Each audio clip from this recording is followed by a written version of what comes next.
The one food that could get me up out of my deathbed is a potato. I adore them. I love them in soups, casseroles, fried, mashed, smashed. Any way I can get a potato, I'll take it. Now, all I've done here is taken red potatoes, and I buy them as large as I can. I never peel them because this gives interest, color, but more importantly, that's where the nutrients are. So I never get rid of my skin. Plus, it gives me a reason. It sounds good. I can be a little lazy, you know what I mean? So all I've done is parboil these. I've cooked them about halfway through. Now I'm dropping these in deep grease, and it's at 350, and I'm not gonna crowd my pot. I'm gonna do about half of the potatoes that I've cut up. And I'm gonna cook these just for 5 minutes. When you put those cold potatoes in there, or any kind of food, it's gonna drop your temperature, so you may wanna bring your heat back up. About the only way you can mess this up is by overcooking your potatoes. When you parboil them, you don't want them soft because you'll just have nothing but little old bitty mushy pieces of French fry, and you don't want that. And I think it's been 5 minutes, so I'm gonna take these up. They're gonna be white. They'll have a little brown on them, but not much. While our potatoes are doing their magic now, I wanna show you what a friend of mine does with his dill pickles. It makes them just a little bit more special, and it's just a quick and easy way to take an ordinary jarred dill pickle from the grocery store and just spice it up just a little bit. So simple, you're not gonna believe it.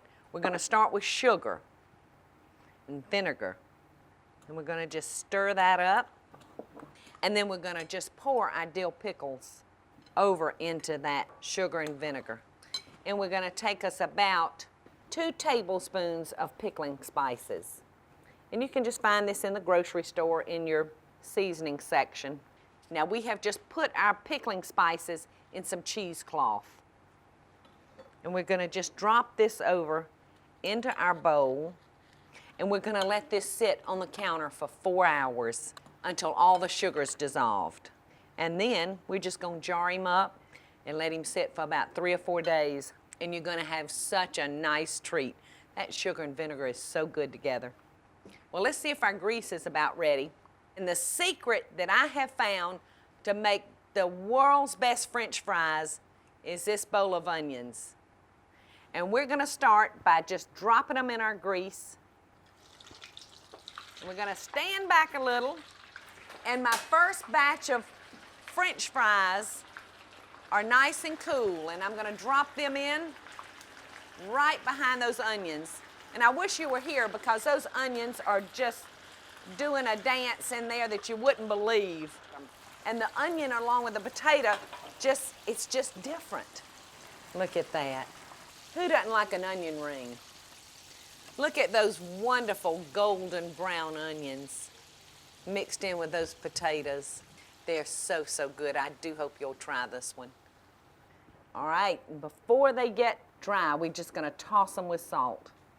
The perfect French fry. And I eat mine with mayonnaise.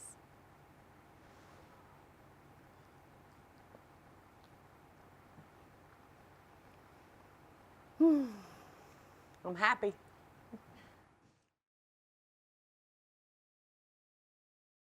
Hey y'all, it's Paula Deen.